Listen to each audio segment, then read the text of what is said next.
বাংলাদেশ প্রতিদিন নিউজ পেপারে বুবলি ম্যাডামের একটা আর্টিকেল বেরিয়েছে, আশা করি আপনাদের সবার চোখে পড়েছে। তো ম্যাডাম বলছে আমি তো সাইন করিনি, তাহলে কিভাবে সিনেমা থেকে আমাকে বাদ দিল। তো ম্যাডাম, আপনি যখন সিনেমা সাইন করেননি, তাহলে এমডি ইকবাল সাহেব যে আপনার ভাইয়া, সে বলল বিটের 40% শুটিং কমপ্লিট হয়েছে। তাহলে কি এমডি ইকবাল সাহেব মিথ্যে কথা বলেছেন?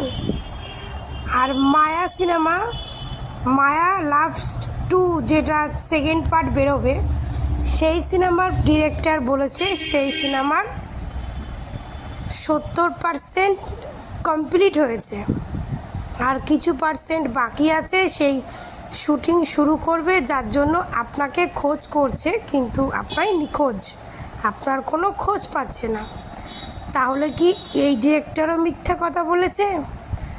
দুজনই তাহলে মিথ্যা কথা বলছে। আপনি তাহলে সত্যি কথা বলছেন যে আপনি সিনেমা সাইন করেননি, তাহলে আপনি কি করে বাদ পড়লেন? তাহলে দুজনে কি আপনার সম্বন্ধে মিথ্যা কথা বলছে?